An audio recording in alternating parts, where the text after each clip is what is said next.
Fa'innal ilma zainun li ahli wa fadlun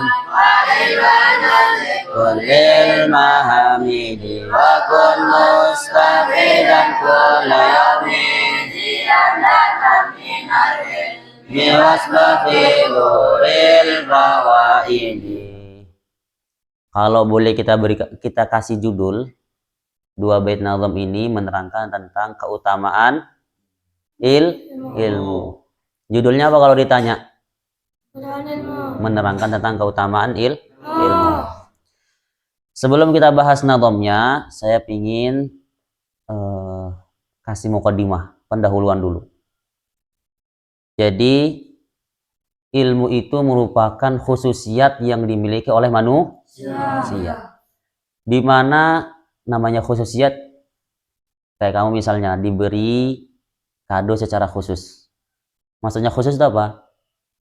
Pemberian istimewa. Jadi keistimewaan manusia itu di mana? Di ilmu yang tidak dimiliki oleh seluruh makhluk selain manusia. Hewan-hewan yang lainnya. Kalau sifat berani itu ada pada manusia dan ada pada hewan. Kalau kuat, tadi apa tadi? Berani. Sekarang kuat. Kuat itu ada juga pada manusia, ada juga pada bahkan lebih kuat hewan, ya kan? Gajah, kerbau, harimau. Kamu kalau sparring sama harimau gimana? Dimakan lah kamu. Paham ini? Tapi yang namanya ilmu itu adalah khususiat manusia.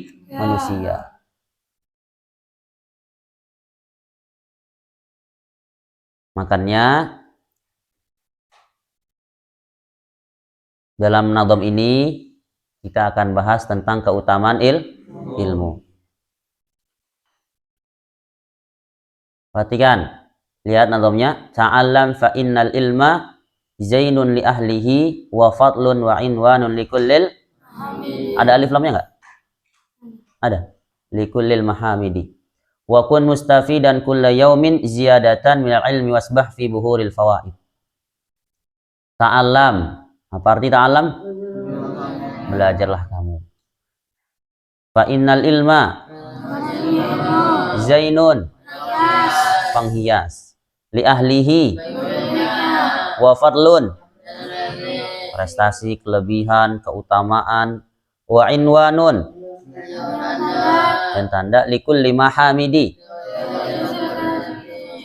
Dalam nazam ini musannaf, ya, penulis kitabnya menyebutkan 3 keutamaan dalam mempelajari ilmu. Sebenarnya ada banyak, cuma nanti akan saya sebutkan yang lain-lainnya. Di situ keutamaan yang pertama apa? Ilmu itu adalah sebagai penghias bagi pemiliknya. Ini sering saya contohkan sama kamu. Ada orang itu dia sebenarnya bau gitu. Iya, bau kotor gitu. Cuman ada ilmunya. Akhirnya orang-orang memuliakan dia. Contoh misalnya apa? Tukang bengkel. Sering saya bilang sama kamu, tukang kamu lihatlah, orang tukang bengkel tuh bau nggak bajunya? Bau oli, ya kan? Bau karat-karat besi, ya nggak? Bajunya tuh kotor, kena oli. Tapi orang-orang datang ke dia, ngasihkan motor, diobrak-abrik motornya, bongkar-bongkar kanan kiri, tiba-tiba selesai kasih duit. Itu muliakan nggak gitu? Kenapa bisa muliakan? Jadi penghias toh. Artinya bau kita jauhin kan? Kita malah datang ke dia. Jadi ilmu itu menghiasi pemilik yang lain. Kamu tahu tukang bedah? Tukang bedah tahu nggak? Dokter bedah. Itu serem nggak kira-kira? Dia megang pisau, dia belah perut, bedah-bedahan, bagian bedah gitu ya. Tapi orang-orang tuh nggak ngelihat itu gitu loh. Padahal itu kan serem kan? Tapi ngelihat apanya? Keahlian, ilmuannya. Makanya itu jadi penghias. Harusnya orang tuh nggak mau datang ke sana gitu loh. Tapi orang-orang terpaksa datang ke sana juga. Paham ini? Jadi ilmu itu merupakan apa? Penghias bagi pemiliknya. Orang ganteng tapi nggak berilmu, sama orang ganteng tapi dia berilmu. Lebih top lagi orang ganteng terus dia berilmu. Paham ini? Perempuan cantik nggak berilmu, goblok gitu misalnya, dibandingkan perempuan yang cantik terus berilmu, manis lagi tambahan, ya enggak? Pingin nggak dapat kayak gitu? Ya kamu jadi berilmu dulu dong. Terus satu keutamaan apa? Zainul lihi, ilmu itu menjadi penghias bagi pemiliknya. Ya kalau ya mungkin saja bisa diumpamakan ilmu itu bagikan perhiasan. Kamu tahu nggak kalau kamu perhiasannya apa? Misalnya kayak jam tangan gitu ya, berhias. Jadi tambah keren nggak ada jam tangannya? Tambah kece nggak? Oke, kalau gitu belum yang lainnya. Apalagi perhiasan laki-laki nih? Cincin. Tambah kece nggak? Tambah keren nggak? Baju. Baju itu satu perhiasan tuh. Mau pakai baju yang bagus-bagus. Tambah keren nggak? Tambah ganteng nggak? Nah, ilmu gitu juga. Kalau kamu punya ilmu, kamu tambah keren, tambah ganteng. Orang-orang tuh makin suka sama kamu. Kedua, wafadlun. Ilmu itu juga merupakan apa? Prestasi atau sebuah keutamaan. Yang ketiga, wa inwanun likulli mahamidi. Inwan itu artinya tanda, alamah, alamatun tanda. Jadi ilmu itu adalah sebagai tanda orang-orang itu akan menjadi baik. Perhatikan nih, ini penting ya. Jadi dalam nazam ini beliau tuh mengatakan ilmu itu hanya sebagai tanda, bukan ilmu itu sebuah kepastian gitu loh. Orang itu dengan adanya ilmu pertanda dia akan jadi baik. Pertanyaannya, apakah dia pasti jadi baik? Tidak pasti jadi baik. Paham ini? Jadi ilmu itu nggak menjamin orang itu jadi baik, tapi ilmu itu jadi tanda orang itu jadi baik. Banyak orang berilmu tapi suka maksiat, banyak nggak? Banyak. Ada hafid Quran kakak beradik, abangnya kalau nggak salah itu suka ngintip perempuan, akhirnya hafalannya hilang, mati dalam keadaan suul khotimah, mati kafir. Ada kan? Pernah dengar nggak cerita kamu? Jadi orang apa ilmu itu nggak menjadikan seorang itu pasti jadi baik, tapi jadi tanda. Kalau orang nggak punya ilmu, berarti pertanda apa? Nggak ada tanda-tanda kebaikan itu, iya nggak? Kalau ada ilmunya, lihat nih, kalau ada ilmunya, maka itu tanda orang itu jadi baik. Paham? Kalau nggak ada ilmunya, jadi gimana? Pasti nggak akan baik. Gimana? Perhatikan, gimana dia mau jadi baik kalau dia nggak tahu ilmunya?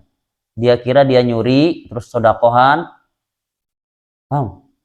Dia nyuri ladang apa tuh punya orang, harta orang, terus dia ambil, dia bagikan ke orang-orang. Anggapan dia tuh baik karena dia nggak tahu ilmunya.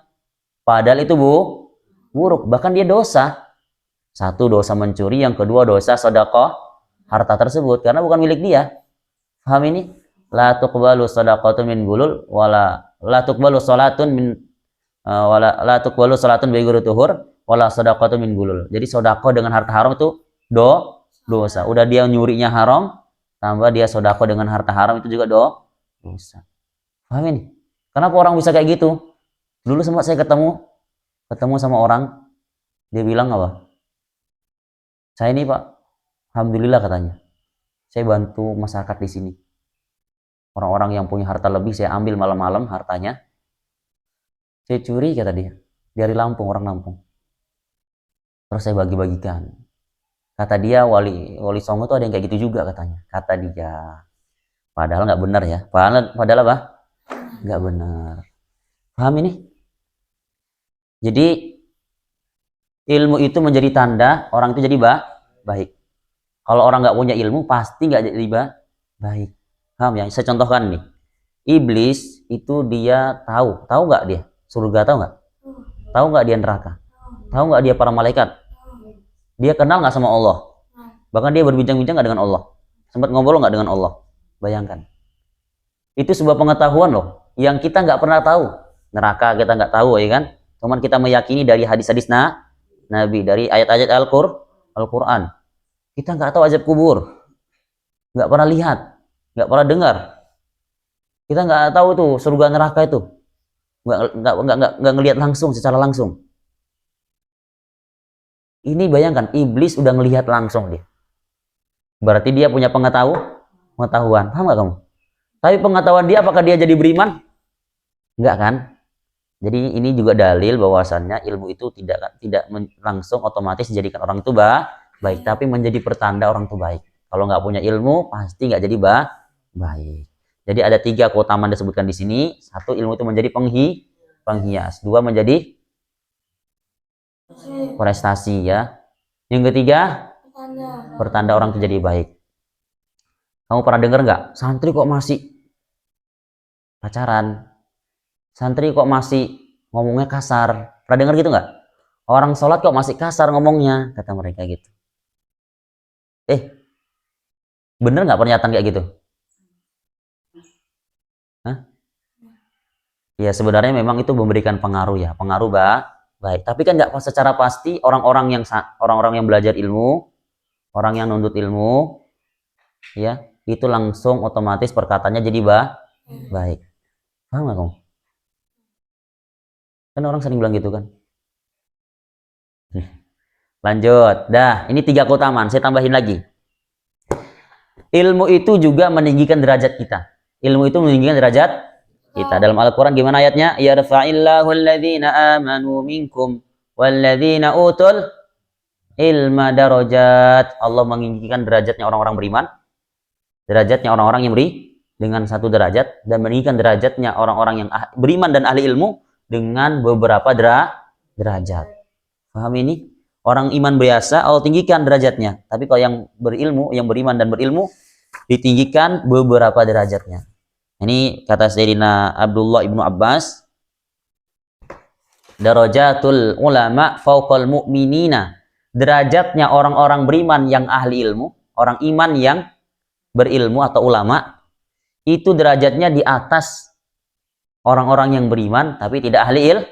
Dengan apa derajatnya, seperti apa ukurannya? Bisa bi'imi'ati darajatin, dengan jarak 700 derajat, 700 tingkat, 700 tangga. Setiap antara satu tangga ke tangga yang lainnya atau satu derajat ke derajat yang lainnya, ma baina darajatain khamsumi'ati amin, seperti perjalanan selama 500 tahun. Jauh nggak derajatnya? Yang pertama, ilmu itu juga meninggikan derajat kita. Yang kedua,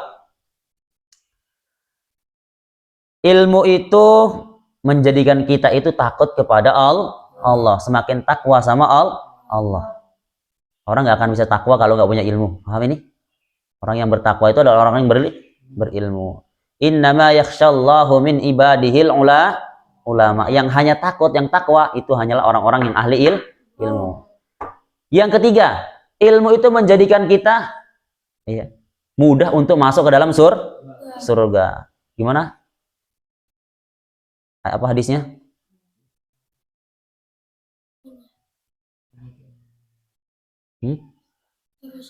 Mal ilmi gitu. Bukan.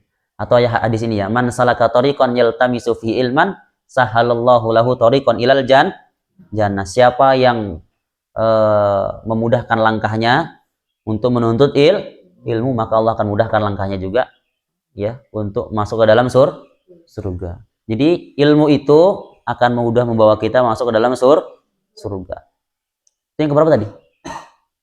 1, Allah tinggikan derajatnya. Yang kedua, dia akan tambah takut sama Allah. Yang ketiga, akan memudahkan dia masuk ke dalam surga. Ya Allah. Paham ini?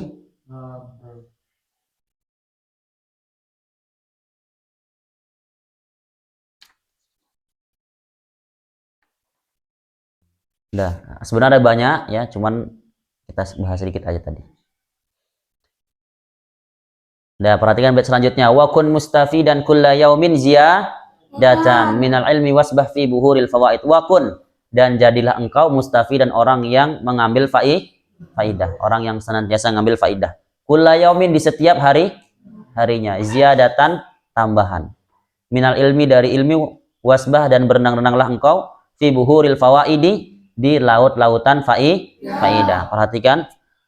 Jadi dalam nadham ini beliau memberikan nasihat kepada kita supaya setiap harinya, setiap detiknya itu kita senantiasa cari ilmu, tambahan pemahaman. Kalau dicontohkan dalam kitab-kitab para ulama, itu kita dianjurkan untuk supaya apa? Membawa buku tulis, ya, buku tulis kecil, tahu kan? Yang kecil biasa di kantong itu, sama bawa pena. Jadi hal-hal yang kita dapetin, ilmu-ilmu yang kita dapetin kita catat di situ. Ya, jadi ilmu itu gak hanya dari buku ya kan? Dari yang kita dengar, mungkin guru-guru kita, teman kita yang menyampaikan kepada kita, itu bisa kita ambil, kita tulis. Paham ini? Paham? Jadi Nabi, tahu Nabi? Kenal sama Nabi nggak? Nabi aja diperintahkan oleh Allah untuk supaya apa? Menambahi ilmunya. Itu terbukti itu dalam Al-Quran. Wa qur rabbi zidni ilma. Wa qul, dan katakanlah wahai Muhammad, rabbi zidni ilma. Ya Allah, Nabi disuruh doa sama Allah. Supaya berdoa apa?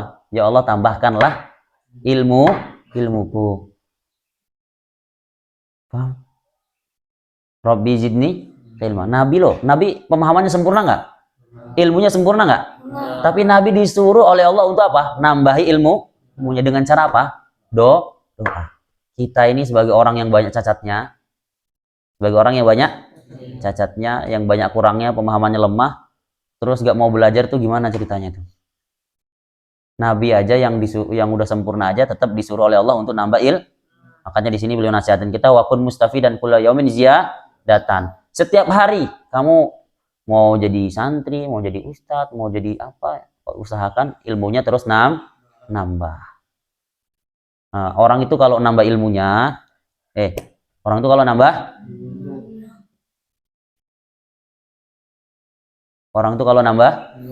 ilmunya, maka dia akan tambah keberhasilannya. Keberhasilan tuh itu dengan ilmu, mau keberhasilan dunia maupun akhirat, maka dia akan bertambah keberhasilan tuh. Paham? Orang yang meninggalkan ilmu, nggak mau belajar, maka akan muncul kemunduran darinya. Halaku ummati fi syai'aini, tarkil ilmi wa jam'il mali. Kehancuran umatku itu ada dua, kata Nabi. Satu, meninggalkan ilmu. Maksudnya meninggalkan ilmu gimana? Berhenti mondok, berhenti sekolah, nggak belajar lagi, malas belajar, itu meninggalkan ilmu. Kata Nabi, kalau orang kayak gitu, tinggal tunggu aja kemundurannya. Percaya nggak percaya, teman kamu tuh lihat ya, teman-teman kamu yang nggak sekolah lagi, atau nggak mondok lagi, atau belas nggak berkecimpung dalam keilmuan, hidupnya hanya untuk main HP, main game itu, tinggal tunggu lihat nanti, setahun, 2 tahun, 3 tahun, isinya nanti mundur aja. Paham ini? Lah, jadi pertanyaan, ilmu yang bagaimana nih yang harus kita pelajarin di awal? Ya kan? Kita disuruh belajar ilmu. Sekarang hukum belajar ilmu apa? Wajib. Thalabul ilmi faridatun ala kulli muslimin wa muslimatin. Menuntut ilmu itu hukumnya wajib. Baik bagi perempuan ya maupun laki-laki, semuanya wajib belajar ilmu. Sekarang ilmu apa dong yang kita pelajari nih? Tadi keutamaan ilmu tadi udah kita bahas kan. Ilmu itu penghias. Dengerin. Ilmu itu penghias. 2, prestasi. Yang ketiga, jadi tanda kebaikan. Orang yang berilmu itu akan semakin takut sama Allah. Orang yang berilmu itu akan ditinggikan derajatnya. Paham sampai sini? Apa lagi tadi? Orang yang berilmu itu, apa lagi tadi? Akan dimudahkan jalannya untuk masuk dalam surga. Dia mulia dunia akhirat. Orang yang punya ilmu nanti akan maju terus tuh prestasinya tuh. Akan banyak keberuntungan yang lain. Itu keutamaan ilmu. Jadi ilmu apa nih yang kita pelajari yang pertama nih? Ilmu adab. Ilmu apa lagi? Tauhid. Jadi ilmu yang harus kita pelajarin. Jadi nggak semua ilmu yang harus kita pelajarin ya. Ya, tapi boleh aja kita pelajarin. Yang wajib kita pelajarin adalah yang pertama kali adalah ilmul hal. Apa itu ilmul hal? Itu sebuah istilah ya. Istilah kayak kalimat isim dalam nahwu. Terus sholat dalam fikih, zakat dalam fikih, itu istilah-istilah tuh. Nah, ini ada istilah namanya ilmul hal. Itu ilmu yang harus kita pelajarin pertama kali. Terus apa dong ilmul hal itu? Ilmul hal itu adalah ilmu-ilmu yang berkaitan dengan kehidupan kita sehari-hari. Kita misalnya wajib sholat, ya enggak? 5 waktu. Wajib zakat. Wajib nutup aurat. Wajib bicara dengan baik. Wajib iman, ya enggak? Setiap detik kita wajib iman loh, enggak boleh enggak iman. Kalau sholat kan ada waktu-waktunya kan? Ya kan? Ada waktu-waktu tersendiri kan? Tapi kalau iman itu fi kulli sa'ah Setiap detiknya, setiap waktunya itu semua harus beriman kepada Allah. Takwa, apalagi. Itu semua adalah keadaan-keadaan yang kita alami. Maka itu semua kita wajib mempelajari tentangnya. Kayak misalnya tutup aurat, itu batasannya laki-laki sampai mana sampai mana. Kalau laki-laki dengan laki-laki itu auratnya sampai mana sampai mana. Kalau laki-laki dengan perempuan, yang mahramnya, yang tidak mahramnya itu harus dibahas, harus kamu tahu. Itu namanya ilmu hal. Kalau kamu misalnya pedagang, apa?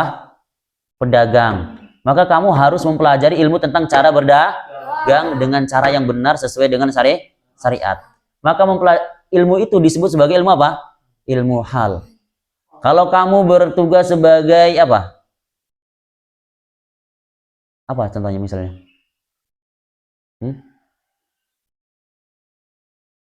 Atau tugas-tugas yang lainnya ya, seperti sholat itu sholat kan, kita setiap hari wajib sholat kan, maka ilmu tentang sholat itu namanya ilmu hal.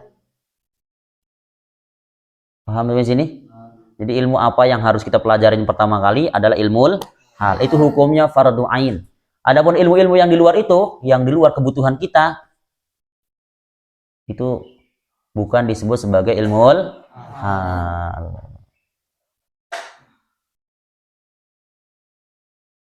Paham? Mungkin itu aja. Semoga ini manfaat untuk kita, keluarga kita, dan juga umat seluruh alam. Dan ini jadi bahan kita semangat untuk terus belajar ilmu. Jangan berhenti ya. Sampai sini aja, tapi teruskan sampai selesai tuntas. Insyaallah. Kita akhiri dengan ucapan wassalamualaikum warahmatullahi wabarakatuh.